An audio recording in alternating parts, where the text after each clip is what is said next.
Hello, I'm Eagle. Eagle Gardens 1 on Instagram, and this is fucking talking shit with Eagle, episode 826. Hopefully, you guys have had a great night. Looking forward to meeting this gentleman here, Terpfi Genetics. How are you doing? You want to tell us how you're doing and where we can find you? Yeah, for sure, man. So doing great. Uh Strange year. It's been a weird year all around, I think, for a lot of people. Generally, if you're looking for my work, I can always be found at Terpfi Genetics, Terpfi3nd.com. Or, you said we're gonna put all our links and everything else, but I'm pretty easy to find. Right on, right on. So, what are you smoking on this evening? This is a really good question. So my buddy, it's Dr. Dank, good buddy from Colorado. So I'm gonna be honest, I moved to Colorado around 2014, and in my time around the great state, I was generally kind of disappointed with the quality of the weed that I encountered. And I know that sounds funny because Colorado is the epicenter of weed. And growing up on the East Coast, I always knew Colorado as the weed capital. It was always the place when you talk about weed, like Colorado was always number one. But I was sorely disappointed when I got out there. This kid grows some of the best weed that I've ever had. But as far as Colorado goes, was one of the best home growers that I encountered out there. So this is a Slurricane. I think this was his number 7.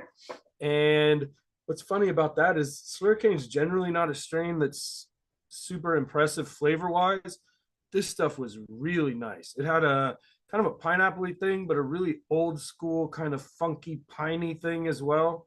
But yeah, shout out to It's Dr. Dank on Instagram. Really good friend, old school grow me, good people.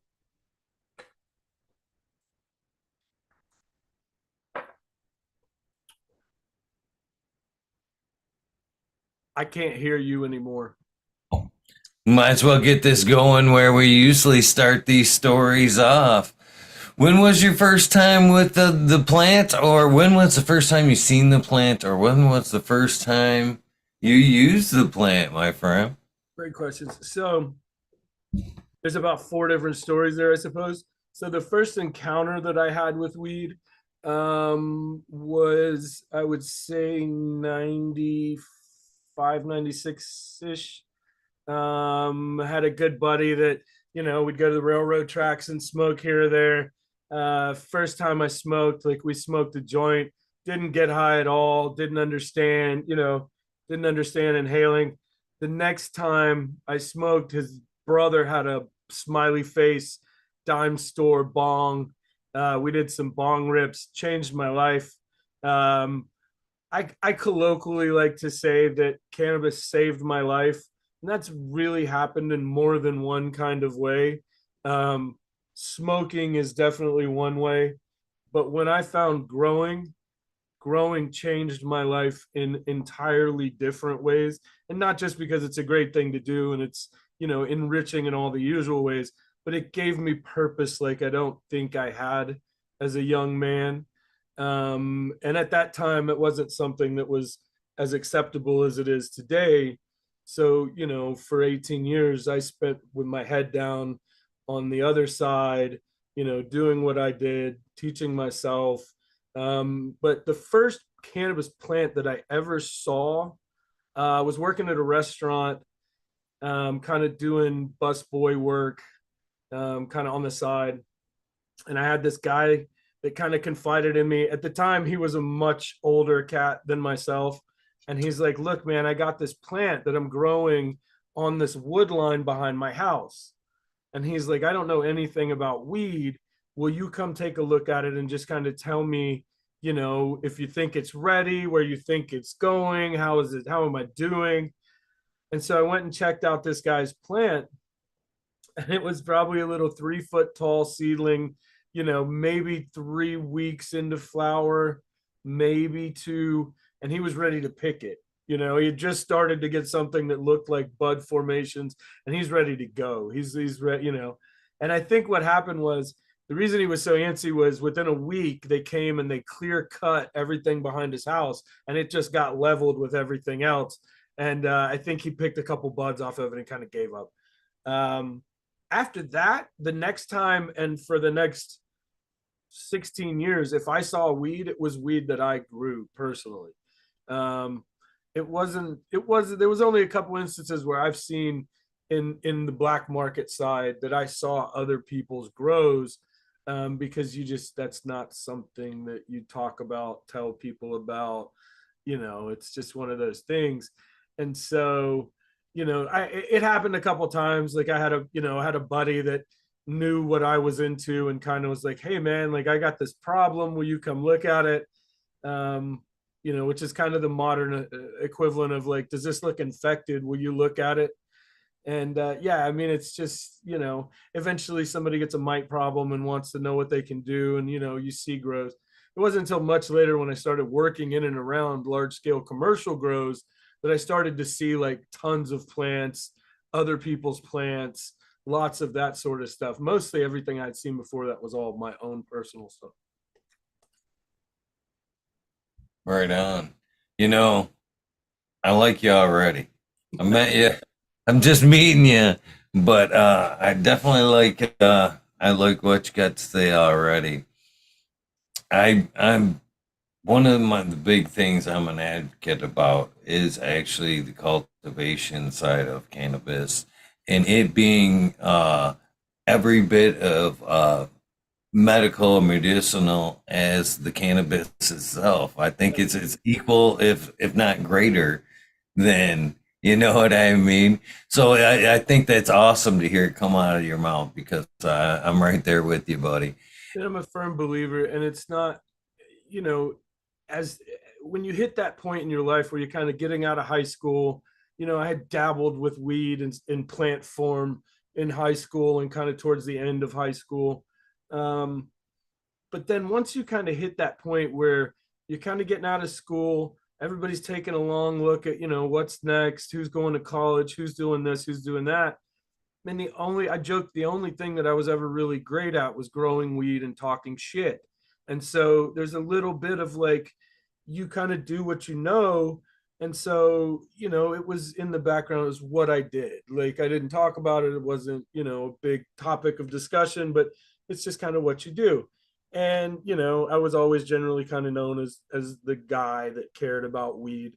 But it was really when I moved to Colorado that I was able to. So once again, let's back up. So you said this was essentially about me, and we'll just cut the easy part out, right? So essentially, I'm from the East Coast. I'm a Georgia boy, born and raised. Generally spent most of my life on the East Coast, but about the time I hit 15, I started doing tons of Fish concerts. Started doing a lot of the traveling music scene. I've seen probably a few hundred bands through the years. A few of them I've seen almost a few hundred times. So it was just a passion, and that's really kind of started to coincide with having grown up in the South. A lot of what we got was junk.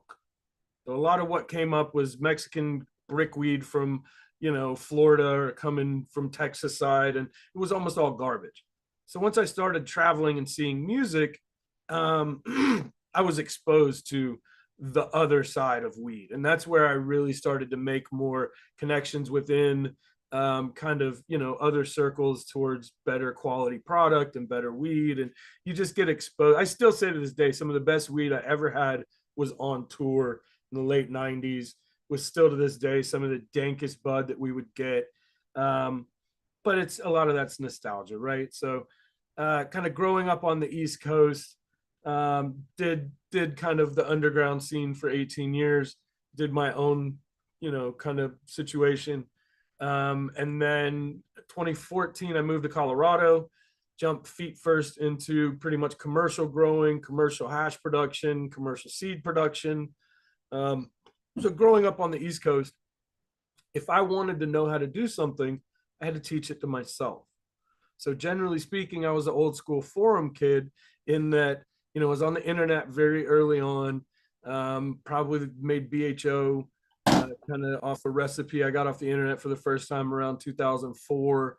Years of solventless hash, taught myself extracts, taught myself edibles, and taught myself breeding. It was all hands on, but it was kind of because I didn't have tons of access to other genetics. I didn't have tons of access to, plants like I do today. Most of us didn't. Back then, if you wanted access to seeds, you either got them from Mark Emery in a magazine, you went to Amsterdam, or you went to Canada.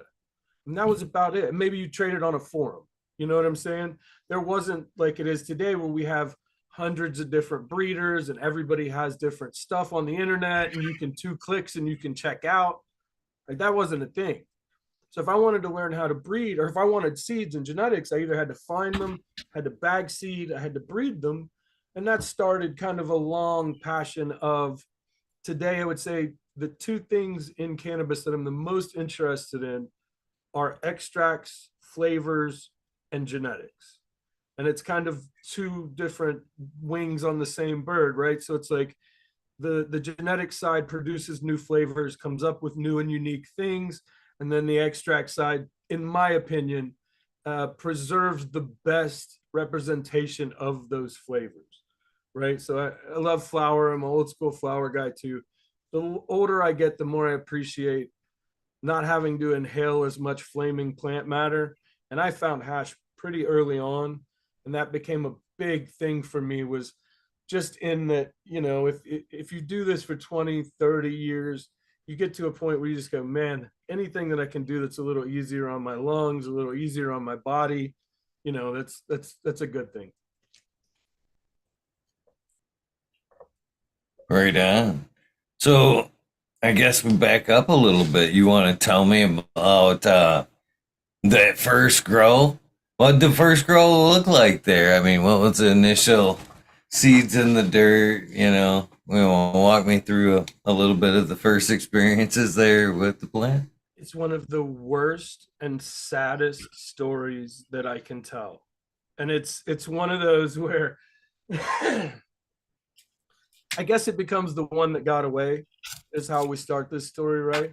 So late high school, I have a friend who's a little older, has his own place in the country, away from people.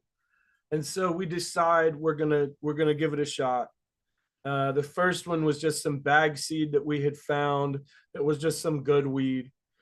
And what we had done was I had read about people that would go in the woods and just find like a little clearing patch and plant like one plant. So because we're in the deep south, everything's super sketchy. We couldn't just put plants everywhere. So we would just go find a little clearing in the woods and put one plant, right? And so we did that 8 times, maybe 7, 8 times. And so everything went great.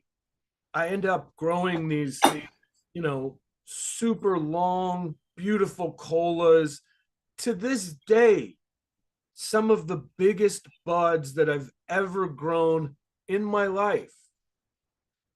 So I finally get to harvest. I pull everything down. I come home one day from work, and my little brother at the time is kind of pacing, and he's got another one of my friends. They go home, and everything is gone. Every bud is gone. It was all drying, hanging, uh, probably a couple ounces of weed. There was one bud that was probably a couple ounces finished. Like it was just huge. And what had happened was there was a kid that had been helping. It's the classic story. It's the classic story, man. If you've been around cannabis long enough, you know the story. It was the one kid who was disgruntled for whatever reason, felt entitled to product, and just came in and just grabbed everything. And I'll be honest with you, man, it was probably the last time I ever trusted somebody in one of my grows, until I worked in, much bigger commercial grows where you just can't do it yourself. But yeah, it was a valuable lesson. I never got to smoke the first weed that I grew. All I can hope is that it got somebody really, really high and they did well with it. But Man, it's one of those devastating stories that like I was glad I didn't let it be my last. Um, Before that, I had kind of tinkered and done some other, trial and error things that didn't make it far enough to really brag about. So this was kind of the first time that I had gotten plants all the way to the finish line, all the way through. Couldn't have been prouder. And like I said, one of the buds was probably as big as my forearm, and it was, a double the size of a Coke can. Was just massive density. In the South, it's really hard to grow buds like that because everything is so humid that it just rots from the center. I mean, anything that's big and heavy and dense like that, as soon as you try to run it outdoors in the deep south, you're done. I mean, and this just happened to somehow uh, the plant next to it. So there had been two in this little patch. The plant next to it had a caterpillar get in the stem. This is my first real grow ever. The caterpillar get in the stem, and I just come out one day and the whole plant is dying. And I'm just having this moment of like, going through all this stuff in my head of like what could be wrong. I don't really know. I at this point, before I ever jumped in with a plant, I had spent tons of time reading the Grow Bible and reading, anything I could get my hands on. And so I had a fair knowledge of what and who, and so I do the first thing is just kind of start inspecting, and I see this like dime-sized hole at the bottom of my plant, and literally this huge grub caterpillar had just gotten in and just started eating up the stem, and I lost that whole plant right then and there. This was only maybe halfway through, so it wasn't even something I could salvage. So to say this had been like a trials and tribulations first grow, like I hear people all the time that tell me like, my first grow went so bad and I screwed this up and I screwed that up, and I'm like, everybody's first grow is tough. Like just the first time you put a plant and you say, all right, I'm going to give it a go. I'm going to give it all I got. I'm going to try it. I've spent some money on some gear, or, even pots and soil, and I'm ready to go. And, I think there's a lot of like everybody's first one is usually not the greatest, but it's experience. And if you can, in that first grow, learn just enough to do it again and not make that same mistake again, then it was a worthwhile learning experience. And to me, that's what it was. It was just one of those where you go, man, that stung, like that hurt, but that's life, and you just move on. And there's not much you can do. Right. I'm glad you take it with such a good spirit these days, you I know. was angry at the time. I can, rightly so, rightly so. So, where'd you go? Well, I guess, want to stay there for a second. I guess, where'd you start off with? Was it soil? Were you like cocoa and artificial nutrients? How, you know? So the entire first 20 years of my career, all I did was organics. Um, that was an outdoor grow where we had just essentially done some like super soil type amended soil. And the goal was eventually to kind of, we eventually just put the plants into like holes, amended holes in the ground. Um, so for 20 years, once again, I was kind of cursed from geography. Um, I only had access for years and years to what I could get at the grocery store or at Lowe's. We didn't have grocery stores in the area that I lived in, so if I wanted to go to the grocery store, I drove 2 or 3 hours to a different city. And back then, grocery stores weren't really like they are today. Back then, the grocery store had 3-part GH. They had Fox Farm. There might have been one or two other brands of nutrient. There were a couple lamps, but your options were slim. When I first started growing, this is before tents. This was before, most of the fancy hydro. There was some basic hydro setups and things. And so, everything that I would grow was essentially what I could pick up at Lowe's, what I could pick up at the grow shop. And so a lot of it was just, tinkering with soil recipes. To be honest, I ran Subcool's soil recipe, started there and kind of did some tweaks and backed off on some things and did, the funny thing about his soil recipe was that he never really told you that it was way too hot for most stuff. It was way too hot for indoor growing. So like what we would do is kind of cut that into almost half, and then start there. And that led to a long process of kind of first learning about cultured bacteria and fungi and finding that, maybe in the early 2000s. And then kind of learning, a little bit more about what is essential during different stages of growth. So then kind of tailoring different soil mixes for, early veg, transition, flower, and kind of things like that. But for the first huge chunk of my career, really until I went to Colorado and got into kind of large scale commercial growing, it was all organics. Uh, there were some things that I loved about organic growing. There's some things that I wasn't in love with that I'm not sure that a lot of organic growers are super honest about all the time. Um, these days, I kind of tend to run a little bit different. So for seeds, I generally run a hybrid synthetic organic setup, which is both using kind of salt-based stuff, but as well as organic inputs, additives, stuff like that.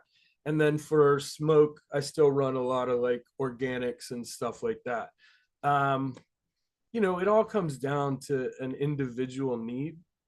So if you're running an organic grow, if you're running a hydro grow, if you're running a purely synthetic grow, each different grow has different growth parameters and different, uh, I guess, different failure rates.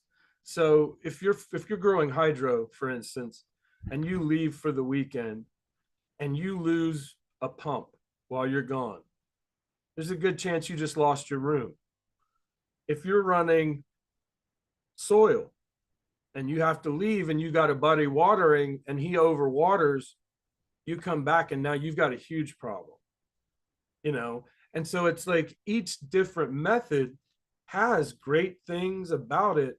And, you can grow great weed with just about any level of any one of the different methods that you can use. But the thing is, it all comes down to your grow and what you need. So, if you're one of those people that I want to vacation a lot, I want to go out and I want to be able to have a life and do stuff other than be on top of my grow 24 hours a day, 7 days a week, you're probably better off looking at like a cocoa setup. And I simply say that because the forgiveness rate in cocoa is a lot easier. If you come back and somebody overwatered or did a little something that wasn't right, the fix is super easy. Whereas if you're strictly concerned with quality, and I don't know that anybody will argue with you that there's anything better than a purely organic grow. But that's a huge learning curve. When I say that, like to just go out tomorrow and say you're going to grow super dank organic weed with stuff you just picked up off the grow shelf and you've never grown before, that's a huge mouthful. Like even organic growing is a huge curve of learning. It's a long process of figuring out what works, what strains work best, what feeds work with what strain. Um, but man, as far as it goes, I've done just about everything. I initially the first grow I ever did was outdoor. After that, I got really into hydro, like water hydro. So we would build DWC buckets, do a handful of those at a time. Like I said, back when I first started growing in the late 90s, all we could get was kind of general hydroponics 3-part. So you would get it and the bud would grow fast, but it wasn't all that great. And so a few times we, you know, started to experiment for a while. I did the big thing was perlite and vermiculite in like 2-liter bottles because that's kind of the modern cocoa. Like today, cocoa is a much easier soilless mix. But that's pretty much what we had, and that worked really well for us for years. But generally speaking, I always tinkered, but I always had an organic grow where I could, grow the head stash and everybody would be impressed. And, so it, it all comes down to the different grow that you want and the different grow that you have. But as far as me personally, I mean, there's almost nothing as good as like organic flower. Right on, right on. Agree 100%. And kind of coincidental, the last, second to the last interview was also a perlite and vermiculite grower as well. And still, if I remember correctly, was still growing in it. Yeah. You don't hear that much anymore, man. No, You really no. don't. It was cheap. It was really easy. You pretty much just rock wool cube into straight into perlite vermiculite. But once again, it was kind of out of necessity. It was kind of what we had. Back then, Hydrotron rock was like really expensive. So if you wanted to buy enough of that to like do, you know, a table or a couple tables or a couple rooms, like it got real pricey. Perlite and vermiculite's always been cheap. It's always been one of those things that you can put together. Uh, you know, the vermiculite thing too, if you've ever worked with mushrooms, they like vermiculite a good deal too. So like there's been a number of times where it's just cheap and it's easy and it's, you know, it's a good mix. I haven't grown like that in a while just because like everything else, it's got its ups, it's got its downs. There's things that are great about it. And then there's other things that, you know, it just comes down to what your needs are. It's a tough thing with a grow like that. Your margin of error is very thin. So if you know, if you don't have anything buffering those roots at all, then there really is like a, you miss a water, that plant's dead. You miss a, you know, temperatures aren't right. Something can go drastically wrong. And now you've got, you know, thick, weird growth on all your roots and slime and, you know, and it's with anything water like that, especially it's a little different with cocoa because you've got so much more for the roots to grow into. Whereas with just purely perlite and vermiculite, it's so airy that you have to water it multiple times a day just to keep those roots from completely drying out and dying. And it's a balancing act. It's really like a lot of like reading your plants, knowing your grow. Those grows are fun, but like, man, I got to be honest. The older I get, the less tolerance I have for all the shenanigans and the losing a whole crop because something small went wrong. Um, you know, that you can do that and that's great. I think we've all done it if you've been in the business long enough. But there is a certain amount of like, you know, just reducing the number of things that can go catastrophically wrong to the point where it's going to cost you an entire crop.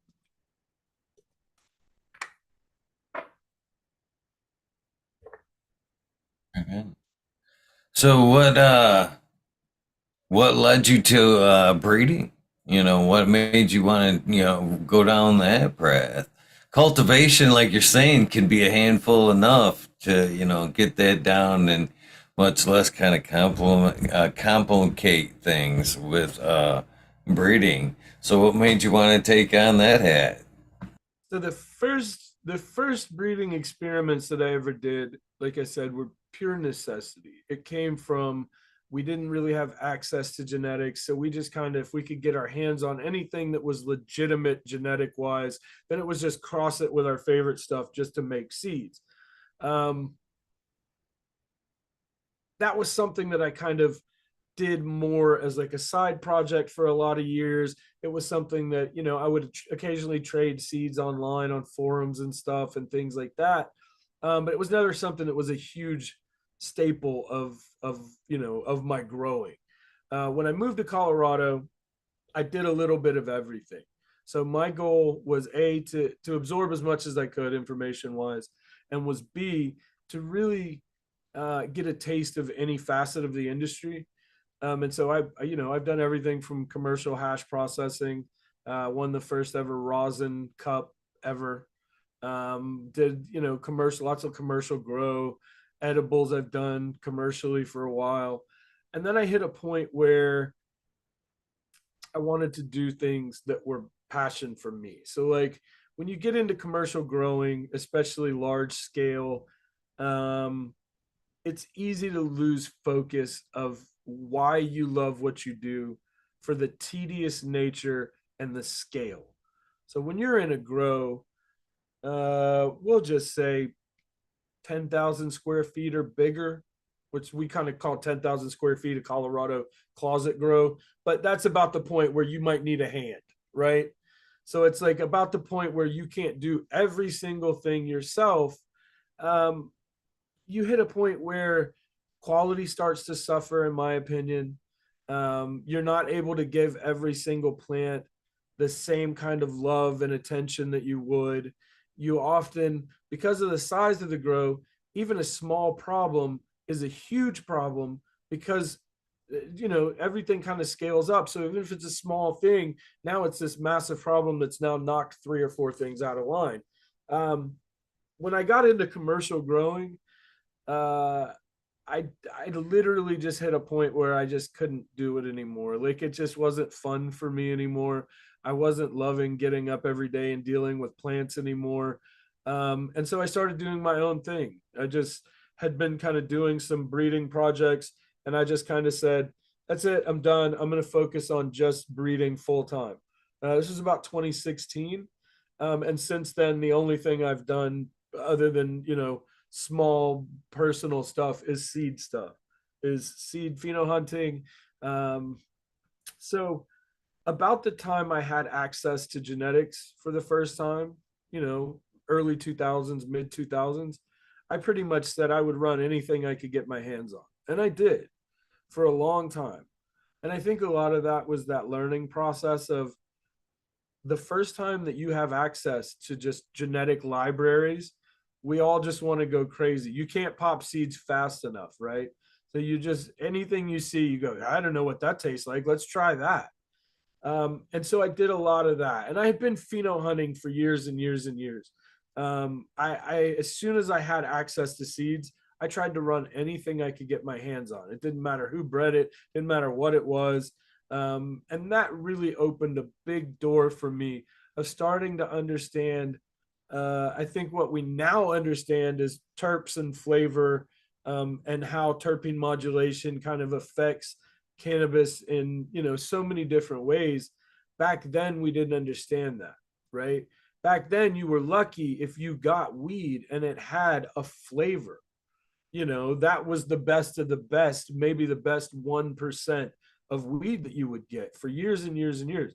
It wasn't until we all start to have access to, whether it be tons of different flavors from growers that being able to grow flavors yourself, finally having that Pandora's box open up, and you finally say, okay, now I understand. Now I understand why this one is different than this one, why this one makes me feel different than that crazy sativa we had that one time. That's what led me to genetics, and what led me to breeding was, I had a passion for years and years and years for extracts, because once I found flavor, to me that was the pure true representation, especially live extracts, whether we're talking about live resins, live rosins, things like this. That's the truest live representation of the plant, right? And for me, once we realize that flavor matters almost more than anything else, that's when we start to open up, like, okay, so now why does this flavor give me this kind of effect, right? Why does this particular flavor, when I have, sedative strains, they all kind of have this woody, pulpy, myrcene heavy flavor, versus when I have citrus strains, I tend to be more up and more peppy and more energetic. And once we learned that, man, breeding became this uh, just huge mashup of what can we find, what's new, what else is out there.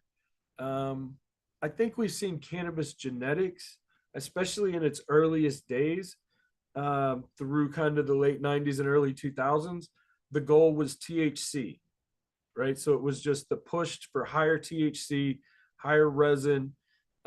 Eventually, in the fight for trying to push THC higher and higher, we ignored all this other stuff that's out there, whether that be flavors, whether that be ancillary cannabinoids that we now find out have all these beautiful and unique effects as well. But while we were chasing high THC, we completely missed all this other stuff that's very, very, very important. So what we're seeing now in cannabis genetics specifically is this massive explosion of people who are saying not only what all is out there, but how can we make plants that have higher levels of these tiny little chemicals that before didn't seem to matter. Now everything matters. Now all of these different flavors matter. So when I'm smoking on a strain, whether it's in extract form or whether it's in flower form, they're generally very complex, right? You can almost right away pick out one or two things flavor wise that rise to the top. But then there's all these little smaller nuanced flavors, right? And so as we're seeing the gene pool of genetics explode, we're seeing people that say, maybe that weird vinyl couch flavor, that's my favorite thing now. So I want to breed strains that just have that specific, unique, weird thing that I'm into. And that's huge because you're going to be into something different than I'm going to be into, whether it's flavor, effect, doesn't matter. We're all going to have a different taste. So, in this massive explosion of genetics that we're seeing right now in cannabis, no matter what thing you're into, it's valid because there's a good chance there's not enough of it out there, whatever it is. If you're into this unique flavor, if you're into this unique high, if you're, make sure you spread that around because you want whatever that weird thing that you're into, you want that to go into the next level and the next genetics and the next genetics. So that's why breeding, it doesn't really matter who you are, what you're into. If you can and you have the ability to take your two favorite plants and breed them together, please do that because it's making so many genetic pairs for us to sift through that if there's something there that's valid to you, it's got to be valid to somebody else too, right? Great points. Great points, 100%. Uh, Before it gets lost, Chad had a question there. 42420 says, ask him about the effects on UVC on terpenes and high altitude atmospheric influence. So I think there's two different questions that we've got tied up there. Um, and the reason being the elevation. Now, in my time in Colorado, one of the weirdest things that I experienced was that strains at altitude do not express terpene wise the same as that same strain at sea level. Now, we're not talking about anything related to UVA, UVB, outdoor, anything, just a purely, I guess, barometric atmospheric pressure combined with excessive aridity, which is, the polar opposite of humidity, which is just bone dry. When we look at terpene production in general, a lot of this is pushed by humidity levels. Because a lot of these terpenes are water based, the way that they permeate through the membrane of the trichome, right? So when you walk in your grow and you open your grow up and you can smell the terpenes, that's because those volatile organic compounds are going through the membrane, through the waxy head. So you can smell them. So in that process, I've noticed personally, and I'm not speaking from anything on kind of a empirical data test this level, but more of just the things that I notice. When I live, when I'm in Colorado and I take flower that's in Colorado, that's not that impressive to me. And I take it back to an area that's more humid, say the East Coast. There's a stark difference in how those cannabinoids express. And it's largely because of the humidity mixed with the barometric pressure. Now, if we separate that entirely from the other part of the question that we're asking here is like the effect of UVA, B, and C on terpene production, we have generally seen much larger quantities of both terpenes and cannabinoids. We get into a whole why do we have trichomes in the first place, right? And I think a lot of it has to do, especially because the biggest trichomes always came from like Southeast Asian type areas, equatorial sativas, were generally where we got huge trichomes. That being a response to being so much closer to the equator or to the sun, right? So the same thing generally happens at altitude. And the reason I kind of want to separate it from the discussion of terpene production, retention, and expression at altitude is that it absolutely, UVB, A, B, and C, UV, A, B, and C, absolutely help to stimulate more terpene production, more cannabinoid production. That being said, be very careful if you're using lamps specifically with UV, A, B, or C. Just treat it like you're in the sun, only get your minutes, get out. You don't want to be around them too much. But yes, they absolutely do stimulate increased terpene production. Now, we also get into a little bit of a debate. One of the most contentious topics in cannabis right now, I would say, is the debate around skunk. The existence, the lack of the existence, whether it does not exist, whether we will ever see it again, whether it's still out there somewhere in some dusty basement, or whether everybody's smoking it and you're just the one that does it. So I think there's a couple of things to this problem, this debate, right? One of them has to do with the problems inherent to those early sativas. Largely, they didn't grow very well under lighting. They didn't yield very well, generally speaking. They didn't really adapt well to the move indoors, right? The other thing I think has a lot to do with that same expression in different environments. So weed back home where I'm from in the deep south, weed we for years and years and years had tons of skunky weed. We didn't necessarily, it wasn't all implicitly this skunk or that skunk, but it very skunky. It was a profile, it was very common. It wasn't something that was odd to see. When you take that same weed and you take it to a different area that has a starkly different environment, those terpenes express significantly differently. So what may smell very skunky back home may have a different expression in a different environment somewhere else. So I think there's a lot of, and I hated to bring up something so contentious and then kind of just toss it out, but like there's 3 or 4 different problems there that are happening. One of them has to do with most of the people that are chasing skunk remember a memory. They remember when they were kids and everything was great and they were in high school and they were smoking weed all the time and it was fun, right? But then there's also a lot of people didn't really have a lot of knowledge on the production side of a lot of those early strains. So a lot of people don't really understand why their favorite strain maybe isn't around. And a lot of that had to do with, as most people moved to indoor growing, largely indoor, or cannabis growing largely became mostly an indoor thing. A lot of those strains didn't perform well. And you see it now in the whatever legal market you're near, your dispensaries don't carry a lot of heavy sativas. They're not going to carry some weird land race African sativa. They're just not, because it's not commercially viable to sell. The amount that you have to grow in such a small space to make it really viable for somebody to want to run it, especially in a commercial setting, it's not there. And that's why those kind of strains tend to stick to kind of closet grows and small, people who want that specifically, because a lot of those strains, man, there's a reason a lot of those, especially the early sativas, hazes, skunks, there's a reason that you don't see them everywhere now. And it's because they weren't super easy to grow.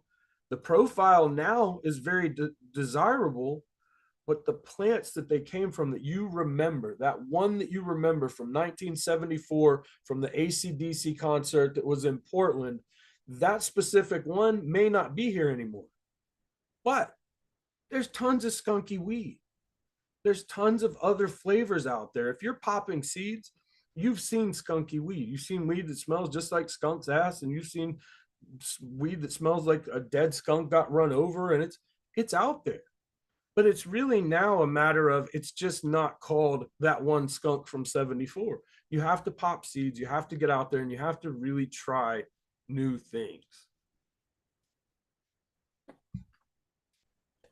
Spot on. I said it once and I'll say it again. I like you, brother. Yeah. Thank I you. know you did. You asked me a little bit about myself earlier, but man, uh, we echo a lot of the same sentiments. We really do, and I think it's pretty cool. I'm enjoying this so a lot so far, and so is Chat and everybody watching as Awesome. well. I'm not following the chat, so if there's anything in particular that anybody has any questions about, feel free to shoot. I'll answer anything anybody has that's grow related, genetics related, hash related. Like I said, I've done a little bit of everything. I tried to. I'm one of those people that like when I get into something, I'm super fixated until I feel like I know everything that I can know. So once I got into weed, that's a million different facets, right? So there's weed, there's genetics, there's hash, there's edibles. Even in just cultivation, there's 100 different subsets of what's your medium, what's your lighting, what's your environmental controls. You a tent grower, you a room grower, you a warehouse grower. And that's kind of the cool thing about weed is like as we get into the smaller discussions about the finer aspects of cannabis, there's a lot of it that when you've been around long enough, you've had these discussions 100 times. You've probably sat with your grower buddies and talked about, these funny little nuances and weed things. And there's so much of it that we joke about it so often it becomes cliche. And so there are these kind of cannabis cliches of, the cow mag jokes and the blue dream and and there's just it's one of those funny things about weed is that when you've been around it long enough, there's a lot of it that kind of rotates in this weird circle. And you just, as we inevitably have new states that legalize. And so now you've got a whole new market of people who have only read about this stuff. They've only read about, all these different strains and they read about Girl Scout cookies and they saw Blue Dream and they're, and so now I always joke that's the reason Blue Dream will always be popular is because as soon as a new state goes legal, now you've got millions of people who heard about this great new strain called Blue Dream, and they're just dying to try it. And it's like it's one of those things about the business as a whole is that it's funny because it all kind of happens in these cycles of like you've seen a lot of this before and you've seen, people's tastes change on a dime and and it is nice to always get up with other people that have been in the industry, been in the business, that have grown for a long time, because sometimes you don't realize that it's not just you. It's this stuff is happening so often, especially when you get into like larger scale commercial growing and we start to talk about dispensaries and we start to talk about cutting corners and how these grows kind of end up screwing their patients and screwing their employees. And that's another thing that as I got more and more involved on the commercial side, I have this problem where when I see really fucked up stuff, it's hard for me to just kind of walk by it and go, eh, especially when it relates to weed. So when I started getting into large scale commercial growing, I started to see things that I knew weren't right. Right. And as somebody who had done it for 18 years before that, where I came from, if you grew weed, you were going to smoke it. Your friend's mom was going to smoke it. Your girl was going to smoke it. Your friend was going to smoke it. So you didn't do anything to your weed that wasn't healthy, sanitary, and safe because you had to smoke that. Whereas when you get into the commercial industry, there's a whole lot of it's just product. We grew it, and now somebody's got to pay for it because we got to cover our ends. And there's a large disconnect often between the people at the top that make the decisions and the customer that has to grow or has to consume the product. And so the more I got involved with commercial growing, the more I saw things that I just couldn't walk past. And I lost grow jobs. I had a ridiculously lucrative salaried grow job at one point, and we got into a big thing with the owner. They told me I was going to spray Eagle 20 on my grow. I told them there wasn't a situation in this life where that was going to happen, that I would walk out before that happened. I left. They had the kid that took my job spray that weed with Eagle 20. And within months, the state had come in and started regulating pesticides. This is kind of, I'm truncating a long story, but essentially, when I moved to Colorado in 2014, there were zero pesticide laws on the books at all. It wasn't until some years later that they started to say, oh, we need to do something about this.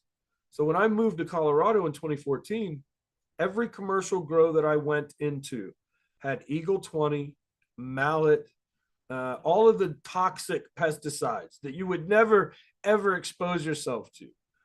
They were not only spraying it on their weed and still having PM problems, or should I mention, but they were having young kids spray this stuff without proper respirators, without proper PPE.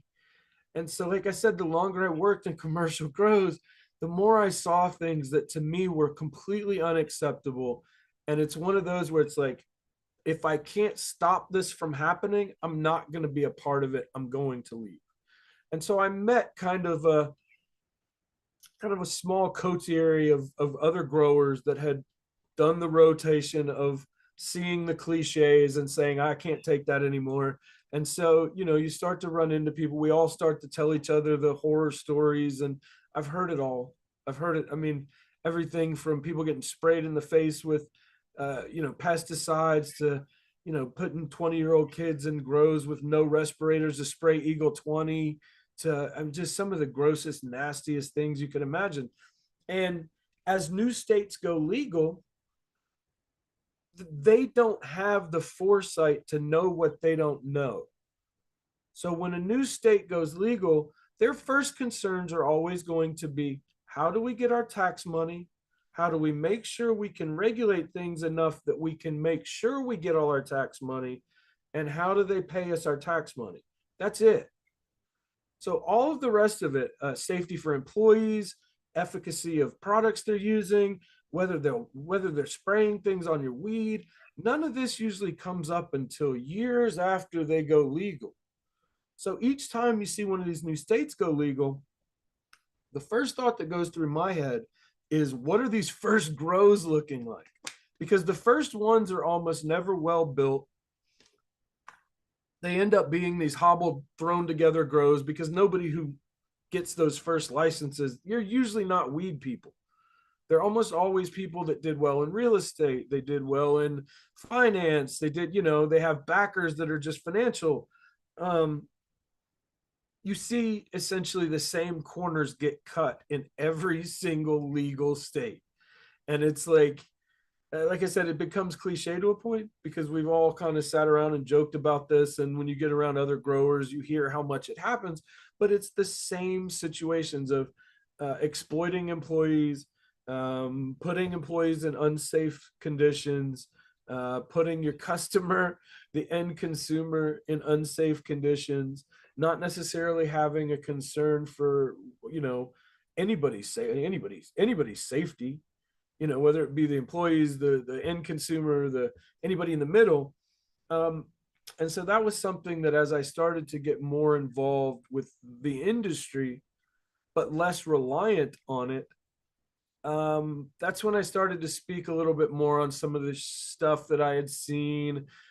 These are all kind of topics we talk about on my podcast a lot, are just kind of, as a consumer in a newly legal weed state, there are things that you should know.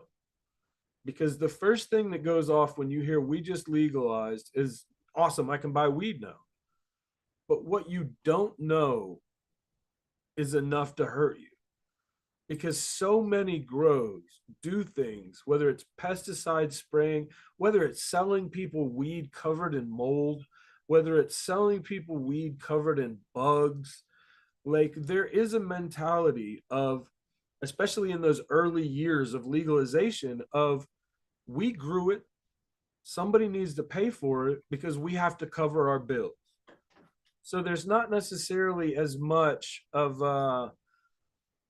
really a concern for how do we produce, how do we produce meds safely? How do we make sure that people aren't getting sick because we're using the wrong pesticides or using them at the wrong times?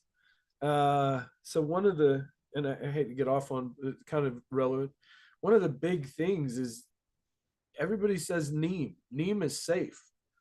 Neem is really bad for you if you inhale too much of it or if you consume it. So it's one of those things that if you use neem, you need to understand that you can't spray that on a problem week 7 of flower. Like that's just as bad for somebody as just about anything that you can spray. And we get into so I'm sure you've heard of the ever growing myth surrounding cannabis hyperemesis syndrome, right? This has been a big one within the industry. It's definitely something that we've all kind of discussed on some level. I've said for years, as it pertains to that if you're testing people for anything and you don't test the offending product, so you don't test whatever they consumed, you have no idea what the problem is. So we really started to see the issue of cannabis hyperemesis start to explode about the time massive large scale commercial grows exploded. Because for millennia before that, cannabis was used to ease the digestive tract. It was generally, used for cancer patients who can't eat to get an appetite or can't, nausea so bad. So the notion that we just had this problem just pop up at the same time as the massive explosion of commercial grows. But I've said for years that there's a good chance that what people are having is some sort of a reaction to chemical pesticides, fertilizers, things that essentially are being sprayed on people's weed. Because when you've been in enough large scale commercial grows and you've seen the sketchy things that I've seen, it's hard to believe this is just a purely, organic problem that just popped up out of nowhere. No, it's probably people having terrible reactions to the stuff that's being sprayed on their weed. Tons of respect for you for making a stand on that. And that is a huge problem right there for sure. And I'm sure that's not just the tip of the iceberg. We see it go, recreational from coast to coast or federally. We're going to see the same people that run alcohol, tobacco, and the medical industry there, the put their fangs into it, and then they're going to put that lobby money into uh, legislation and whatnot. And they're going to try to eat their best, ease shit up so they can, grow with dump shit on their plants and fucking just make it a money game. But you're 100% right. And we can go back. Yeah, you're a fun guy to talk to, by the way. We're just getting into your story. So, and we've kind of like taken a big fun pause here, but you're right on so many points here. And I think at some points, uh, the commercial industry has pushed a lot of things. And one of those things I think is, I love hash too. I really do. But I think in a lot of ways, the commercial market has pushed silly things as extracts to the forefront for greedy purposes. A to to get rid of some of their shit that they can't sell as flour, to process and extract, Oh, so no. There's a whole other thing that we're kind of just chipping the side of. So essentially, what you're getting at and what you're really close to touching on is what now in the industry is known as remediation. So essentially, it's not even just what you're saying. For a long time, it was taking subpar product and that would just be tomorrow's hash because we couldn't sell it as flour and we couldn't do whatever with it. Oh, no, sir. We haven't even chipped the side of that. So now what happens? There is an entire subculture and sub-market of the industry that surrounds being able to make sure you can take that doo-doo weed that just failed pesticides, that just failed mold, that just failed microbials, whatever it failed for. There's an entire industry to now help you pass that test with that same weed. And this is now known as remediation. So in certain instances, let's say you have product and it's covered in PM, it's covered in mildew. There's not a whole lot you can do with it.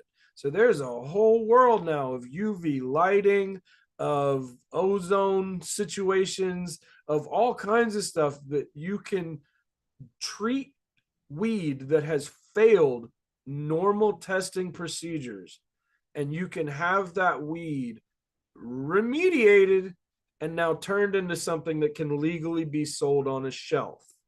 When we get into hash, the big one that comes to mind is CRC, right, which is color remediation, which is it's one of a couple different methods that they use to turn poop into less poopy poop. I mean, you take really crappy hash, you scrub everything. It's a essentially a filtration process where you scrub everything off of it, and what comes out is generally odorless, tasteless, but you can sell it, you know, and it is a way to turn stuff that has had problems into stuff that they can sell legally on a shelf. I wouldn't smoke it. I tell people not to. But I think a lot of the problem that what we're kind of getting at is that a big part of it is that as consumers, and this is myself, this is to you, this is to everybody, our duty as a consumer is to know what the good, the bad, and the ugly looks like. And that's why having these discussions is so important, because as these new states go legal, so many people just have the green glasses on. They're just stoked that they can go buy weed at a counter somewhere. They've probably been smoking brown stuff with sticks and stems in a bag for so long that they're just happy to be able to buy what looks like clean and healthy weed, right? Because it's nugs and it's buds and that's, but the reality is you don't realize how many things happen, especially in large commercial grows, that aren't safe, aren't healthy. And like I said, most people don't know what they don't know. So it's one of those things where you might understand, oh, I've heard of people spraying things, but you don't really understand that some of the things that people spray are carcinogenic. The whole great thing about being able to smoke weed is that nobody ever got lung cancer just from smoking weed. It's not considered carcinogenic. But if you spray Eagle 20 on your weed, when Eagle 20, which for those that don't know, Eagle 20 is a miticide that is essentially used in golf courses to mitigate powdery mildew. I'm not a miticide, a fungicide that's used on golf courses to prevent powdery mildew. It's supposed to be used in areas where people aren't near it, aren't around it. It's big in the grape industry because apparently there's a minimum amount that you can consume safely, edibly, that isn't dangerous for you. So if you're drinking wine, there is a very high chance that it has microbutanil in it to some degree. But when Eagle 20 is combusted, when it's lit, it produces a form of cyanide gas. Not good. When I moved to Colorado in 2014, I can say this safely. 100% of the commercial weed that was grown in commercial grows in Denver in 2014 was sprayed with Eagle 20. I never went into a grow that didn't have it. I never went into a grow that wasn't using it. And the messed up thing about it was those same grows still had mildew. So they had a form of powdery mildew that had become resistant to the most toxic thing that you can use. So normally when they use that stuff on golf courses, say, they just spray it everywhere and they don't really care. And it's systemic. So it lives within the plant. It's not a living thing, but it stays within the plant and continues to do what it does. There's a lot of discussions about how long that would live in the cannabis plant. I like to think that it's one of those things that there is no reason that anybody should ever be using on cannabis that somebody is going to consume, but it happens. And most people don't know this. Most people don't know that there's toxic, nasty stuff that they sell at the grow shop. So no matter who you are, if you walk into your favorite grow shop right now and you just go, man, I got a powdery mildew problem I can't deal with. They're not going to ask you too many questions most of the time. They're going to give you a bottle You're going to take it home. You're going to spray it. You don't know what's going on. So many of those things that they would just as easily hand you at the grocery store are things that can harm you, that can hurt you, that can damage your health, that are really bad for you to smoke, that, let's be honest, shouldn't ever be sprayed on people's weed, but that happens. And often happens in new commercial grows where they don't have proper build outs, they don't have the proper setup in setup with IPM and with proper scrub down procedures and how to handle everything and shoes and all of that. It's such a tough thing that when you're just getting a license in a new state, you just want to grow weed and sell weed. Most of these people don't know how to build a grow. They literally go get a local body shop or a warehouse or their buddy's got a spot where they can lease out. And it's like those early grows are usually thrown together with such a haphazard nature that, like, I tell people, man, I wouldn't ever smoke weed in a state that just went legal. I wouldn't.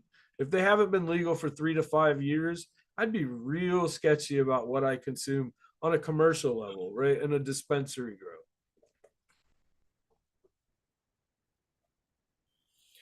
Yeah, it is crazy, and it's only going to get worse. I believe cannabis is a medicine, and it does have recreational value, yes. But what I'm seeing more and more in the recreational market is considered less and less a medicine to me. Yeah. Well, here's Yeah. the thing, man. So a lot of that sounds like doom and gloom, right? It sounds horrible.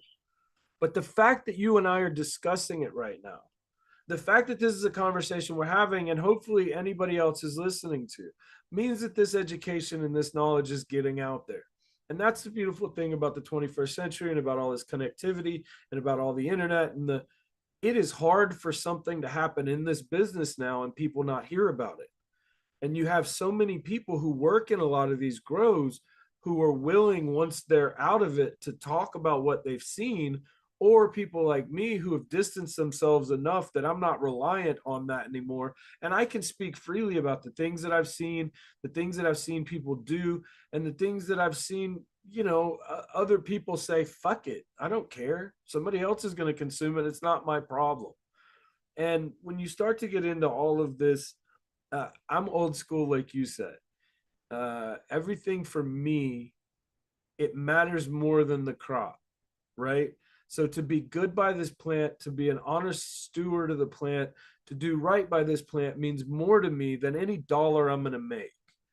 So it doesn't really matter to me if I'm going to, be able to hustle this crop for a little bit more.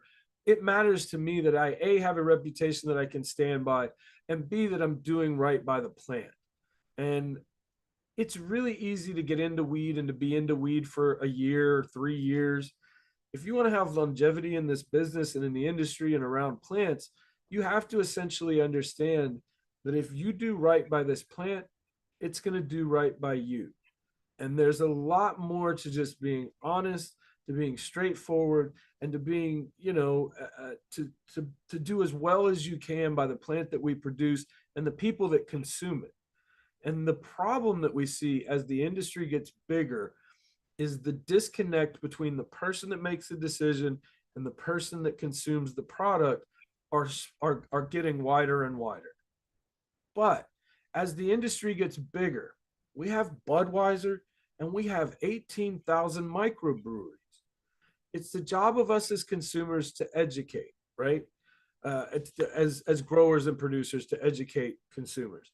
We want people to understand there's something better out there. There's better quality. There's a reason to look for better. That starts out as a small subsection. It starts out as a niche thing, right? It used to be a couple dudes were brewing beer in their house. That was the extent of the microbreweries. And now we look around and we have thousands, tens of thousands of microbrews, small, quality driven entities that can stand on their own as smaller entities. We are always going to have Budweiser. We're always going to have Marlboro. But that doesn't necessarily mean that there can't be growers like you or I, breeders like you or I, who push quality, who focus on quality, I'd like to think no matter what, there will always be a premium put on top quality, true top quality, so there will always be an incentive for people to continue to produce better quality weed. That doesn't mean that there's not going to be a race to the bottom. That's actively happening right now and will get significantly worse. That's not our concern. That's going to happen, and that's going to, no matter what we do, the big guys are going to come up. They're going to suck up huge parts of the industry. They're not even going to build their own. They're just going to come in and take these struggling companies that are just floundering around, and they're going to be the next, Marlboro Green or whatever, whatever the joke is, whatever the huge company that comes in and buys them. But that doesn't mean that for you or I, people that care about passionate quality, that care about the upper tier of the best of the best of the best, that will always be a worthy pursuit, right? The guy that can make the best hash will always be the coolest guy in the room. It doesn't really matter what else happens, just because to produce the best hash is still a fine art form. And I get into this with a lot of people because I've dealt with both the solvent extract side and I've dealt with the separation side and solventless. Won a trophy for rosin. Love both. I'm a very passionate hash fan.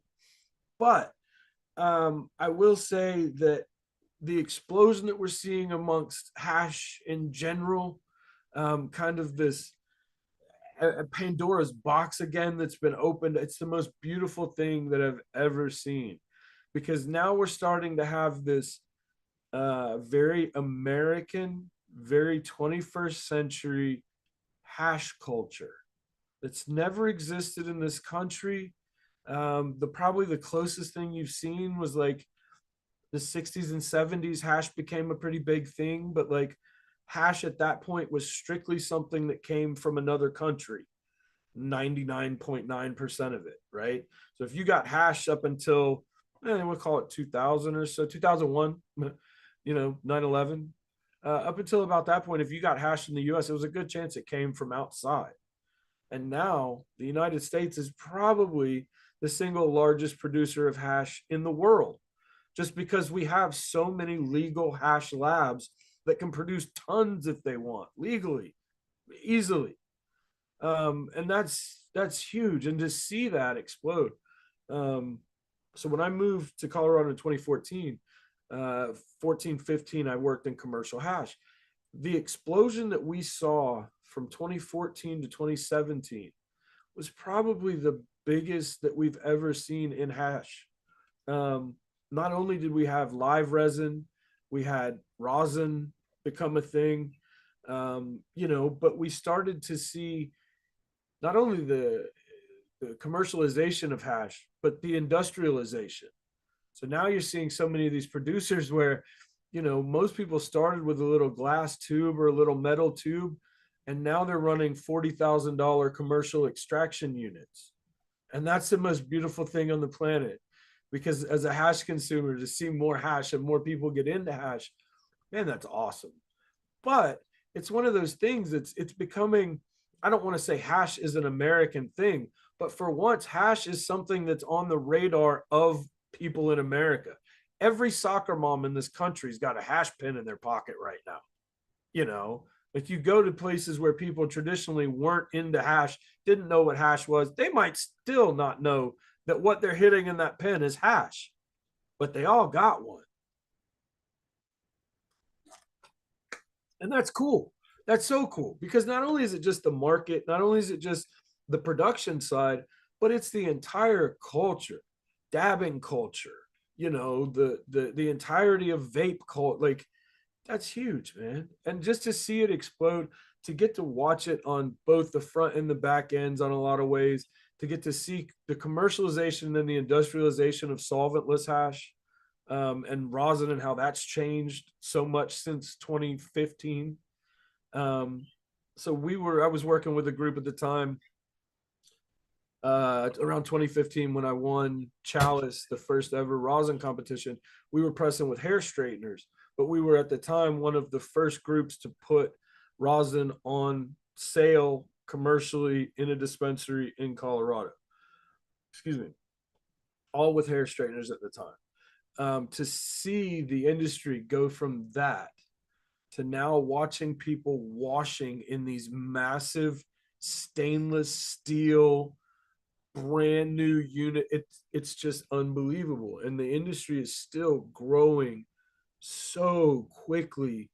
To say you have any idea what it's going to look like in 5 years is just silly, because I think now we're seeing less um, catastrophic change, but we're seeing a lot of fine tuning and dialing of different techniques. So you're seeing, from 2014, 2015, 2016, we started to see all these new techniques. Vac ovens became a real thing in commercial use. Live resin became a thing in commercial use. Rosin became a thing for commercial extraction. Um, and as we've kind of watched that explode, there's been so many different little spin-off areas of where people have been able to kind of take that technique and kind of perfect it and kind of tweak it. And now you've got a whole culture of people who that's their thing, right?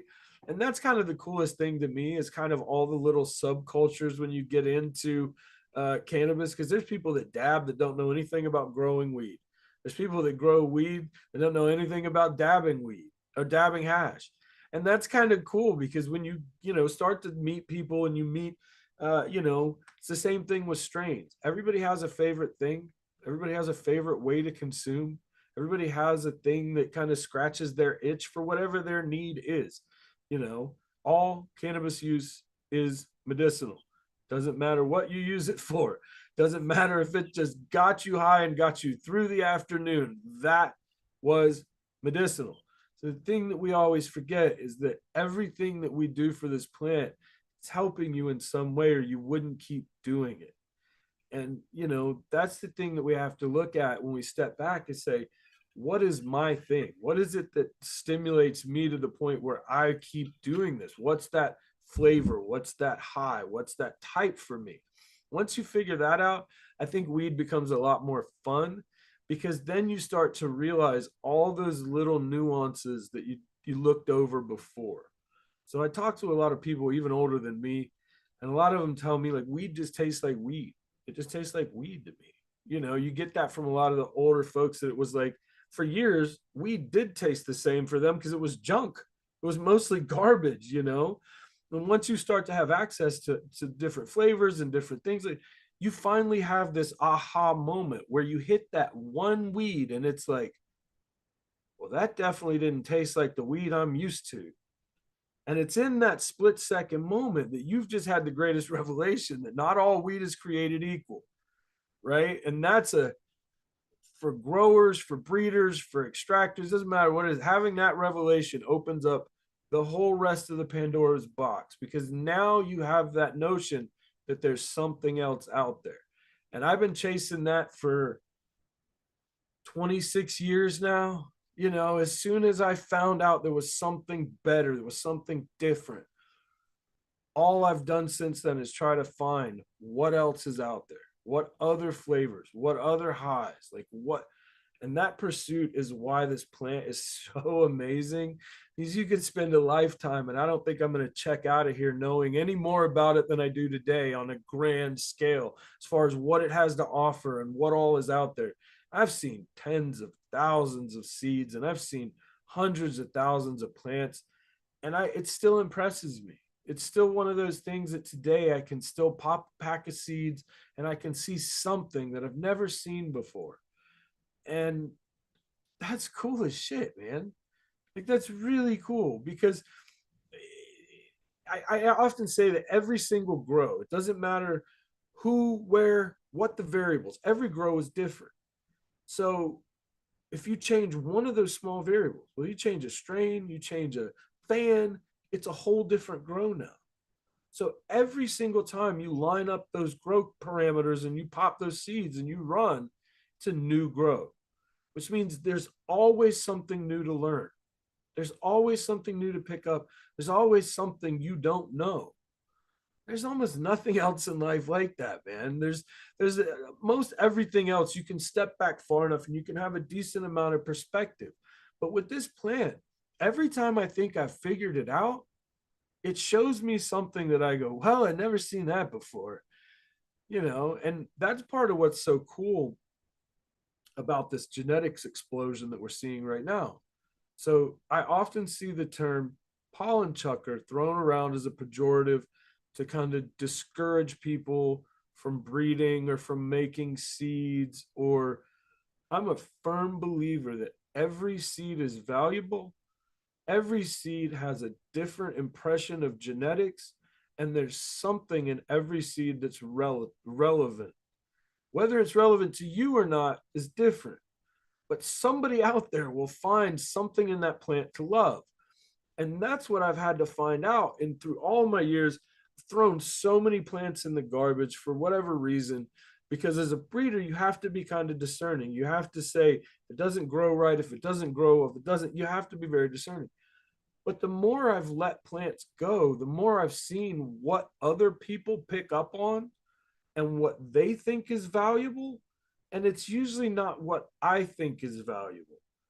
So you have to kind of have this approach of like, somebody would love every one of those plants, because for somebody out there, that plant is the thing that scratches that itch, that maybe helps their psoriasis, or helps their, some medical issue, or help. That's why cannabis is so beautiful, because every one of those terpene profiles is a different fingerprint. Every one of those fingerprints is going to help somebody. And so to tell anybody like you shouldn't breed seeds, or you're less valuable because you're doing it in your closet, or breeding is only done on massive select. There's so many things like that that kill me, because I wish every person that's in love with the strain out there would find a strain, breed it, and make seeds, and make something that's going to continue on. I'm a firm believer in open source genetics.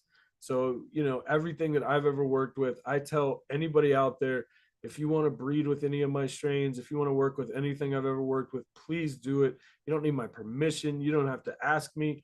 Please go work with anything that I've ever worked with. I always joke, I'm just making crayons.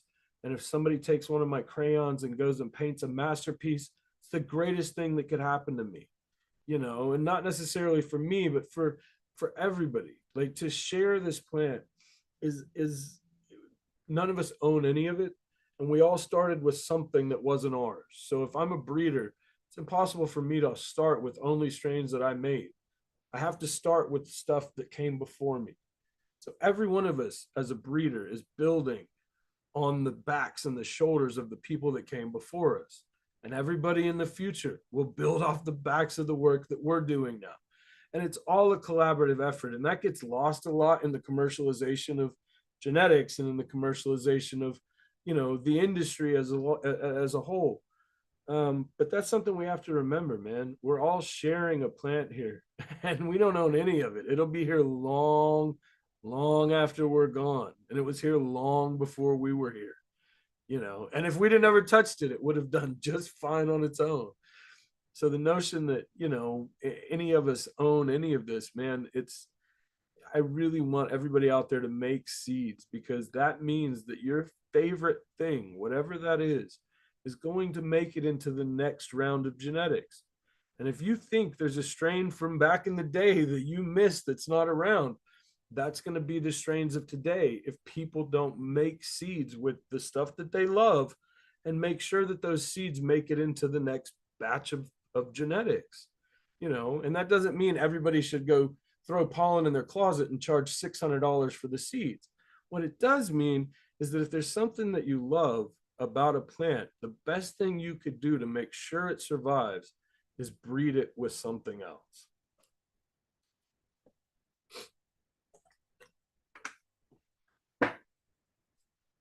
Your mic's off. Still can't hear you. Oh, there we go. Sorry about that. No, you're good. Definitely some great points there. Yeah, I agree 100% with there being, You know, a little bit of something for everybody. I mean, that's the beauty of cannabis is we find that relationship, that combination of terpenes that work with us. That came apparent back in the days when we could sniff the jars, you know, flat out. Hmm, you, you're Right. coming home. You know what I mean? Yeah, we definitely work like that. And I think that's going to always be a thing. And to kind of circle back to something you talked about earlier about the long-term sativas and shit like that, that's another thing we have in like common right there. You know, I've always been uh, to put the point out there, anyways, that financially it just doesn't make any sense to grow a long-term sativa because you're just not going to get that extra markup out of the market. You know what I mean? You might be able to get a little bit more, but it ain't going to be double the grow more. You know what I mean? So nobody's ever wanted to fuck with that, the long term sativa, even though we all enjoyed the highs, the flavors, and all that. Nobody, because back then it was all more business. Nobody wanted to fuck with that. But as you're talking about like the commercial market, it's very cutthroat, as you're saying. There's strains that they're going to push out. And one other thing I wanted kind of touch on, but you're absolutely right, and it's the same thing. There's going to be a micro market, but unfortunately, all those examples that you put forth, there was a time period where they just forced it and dominated. And there was the big three, and there wasn't that preface it where Oh, you're you right. know they're like we're tired of that. And I think that's what will come in the campus market, man. The Budweisers and all of them are just gonna they're you see it in the markets now. You know what I mean? They don't want to have at one point you could go into one of these places that had 30, 40 strains, beautiful. Nah, now they want to in-house 10. You know what I mean? Yeah. And it doesn't matter if them are the ones that work for you or not. You know what I mean? It's the ones like you've already talked about that checked all the boxes for that big guy, the yield, da da da da. Yeah, And then you're gonna the get thing about sativas that nobody understands too, your average sativa is going to take a month at least longer than an average hybrid, right? So the goal with most commercial grows is 60 days, and if it goes 60, we're pissed. So they want to pull them fuckers at 58 days. They don't want to ask any questions about whether it's ripe, whether it's ready. They want it done at 58 days. So the notion that you're going to tie that space up for another month to 2 months, where you could just as easily throw another strain in there and get a whole nother round done and yield 10 times as much.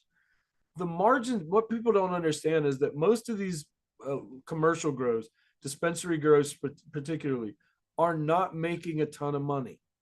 It looks like they are, but the reality is that the margins in commercial grows are razor thin between taxes, between the cost to get up and grow. Overhead in these grows is ridiculous.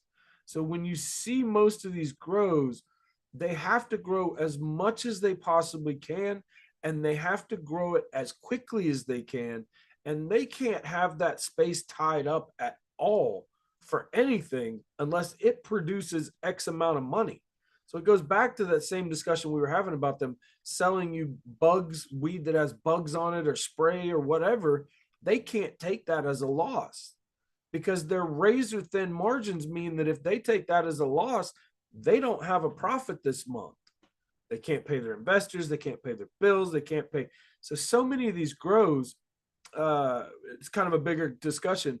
So many of these grows, because of the banking problem, they can't take their money and just stick it in a bank. So what they have to do is their money, their profits largely have to go into building the next. So the next dispensary, the next grow, the next extract lab, the next edibles thing. So what that means is that any money you might have that's extra has to almost immediately go into what I always call artificial inflation. because you can't just bank all this money. You can't just take your $12 million in dispensary money and stick it in a bank.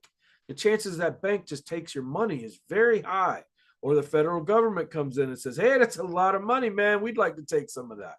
So the reality is, because cannabis isn't federally legal, because we're still having so many issues with the banking side, what most people don't understand is that these grows aren't making tons of, they're making money, but a lot of that money has to go into something, because it can't just sit in the bank. It can't just be profit. It can't just, the guy at the top usually takes home a decent amount of money, but most of these grows aren't super liquid.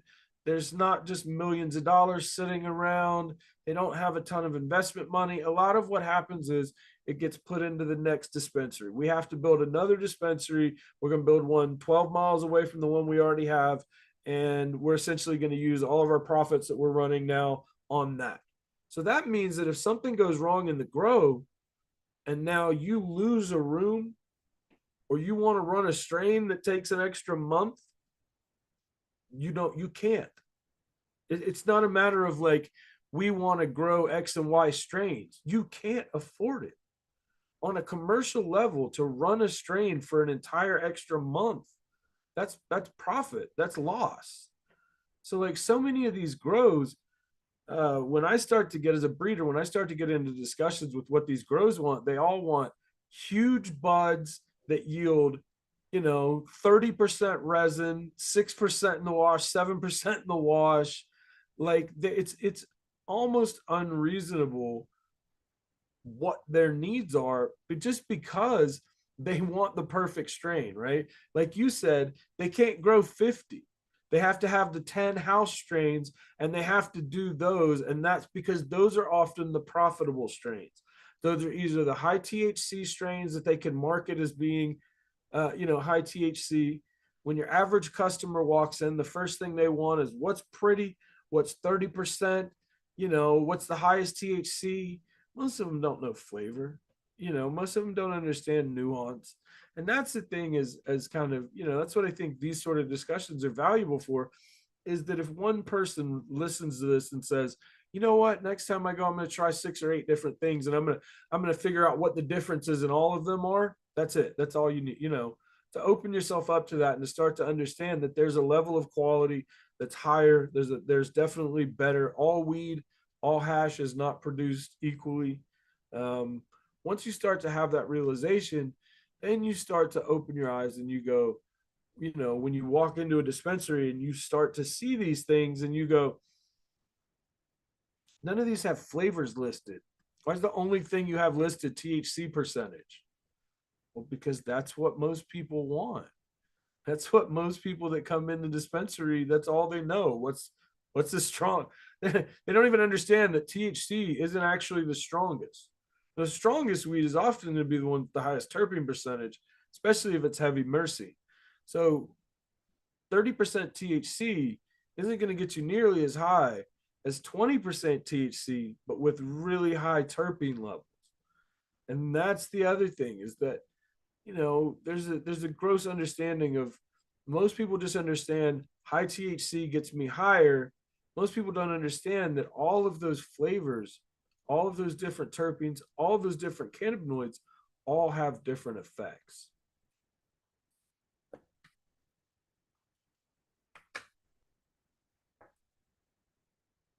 Mike. Yeah. One more thing, man. I'm getting kind of close on time too. Yeah. Well, that's a bummer. Because I've really enjoyed this conversation 100%, and I'm hope always willing to come back. We can always do another one another time, man. I do tons of these. For anybody that happens to catch one of my links, there's tons of places you can find me, but one of the best, we have a YouTube channel where I post all of my podcasts and stuff like that. If anything here related to you at all, go find me, Terpfi_Fi3nd on YouTube. I have tons of my own podcasts, and we try to do as much content as we can fit in, and tons of this sort of stuff. These are pretty much common topics for us on our podcast, is industry stuff, terps, flavors, stuff like that. Anybody that's looking for any of my genetics, I tend to try to pair people with flavors. So, like, if you hit me up and you go, "What's your best strain?" The first thing I'm going to ask you is, "What kind of flavors are you into?" But all of my work can be found at terpfiend.com, terpfi3nd.com. We're running a big holiday sale and a situation going on right now. But yeah, man, my number one thing and my number one focus at all points of time is flavor. So everything I do surrounds resin and flavor. Trichomes, quality of the oil. It's all that matters. All the rest of it is plant matter. So my hunt is always surrounding hash strains, extract strains, flavors. I try to keep something for every flavor. So if you tell me I'm into piney stuff, I got something for you. If you're into fruity stuff, I got something for you. If you're into funky, nasty, poopy, any of it, let me know. Got something for you. Um, Otherwise, man, Instagram, terpfiend underscore genetics, TERPFI3ND underscore genetics at Instagram. And from there, you can find all the rest of my links and all my good stuff and all of whatever I've got going on. I appreciate so much, man. I always appreciate anybody that gives me 5 minutes of time to ramble, but forget 2 whole hours. I rarely get that. But I had a great time and I appreciate it. Man, I'd love a second go at it. I mean, this is we barely scratched. I mean, barely scratched. I mean, we got into it. We didn't get to talk genetics. We didn't get to talk hash. We didn't get to talk edibles. All topics I love to talk about. But and see, this is where the hard side for me because I've enjoyed everything we've talked about tonight, but on the interviewer side and to try to blow through the life history, I gotta try to, Right. stay reserved a little bit, you know what I mean? But man, these are all things I'd love to talk about. Moreover, to find out your journey all the way through or the rest of the way through, and then another chance to kind of one-on-one some of these topics would be a whole lot of fun. Well, So I hope they say the mark of a good showman is to always leave them wanting more. you did that tonight, my friend.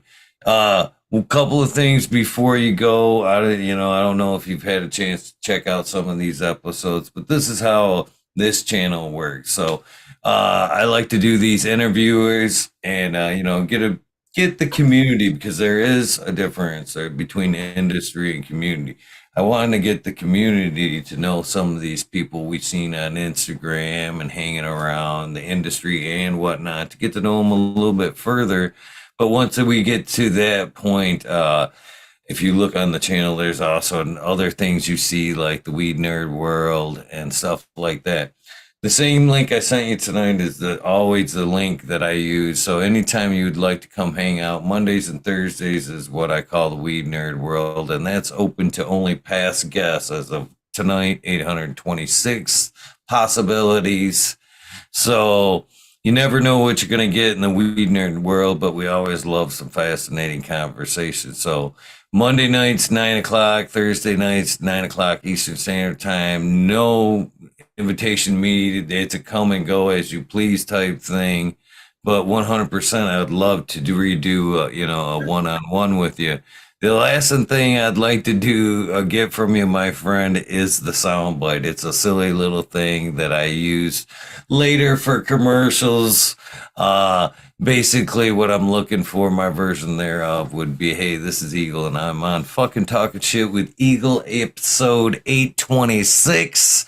You can put anything you want before or after that, as long as that's in the body, man. I'd be more than grateful, and I am ready for that right Yeah, now, my friend. this is Terp Fiend. I'm here with my buddy Eagle. I think we've been talking shit for a little while now. Uh, Anything Terps, if you ever need somebody to talk Terps, man, this is the best place for it. Great discussions, great chats, good weed talk.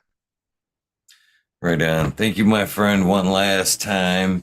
Uh, Hopefully again soon. If not, again, follow some of the links, check out his channel, some of the things he's doing. I guarantee from what I've seen tonight, you'll be more than interested in what you see there. So Thank you guys for tuning in. I appreciate you guys 100%. The most important thing, don't forget to do something nice for somebody. Random acts of kindness do save lives. And with that being said, thank you one last time.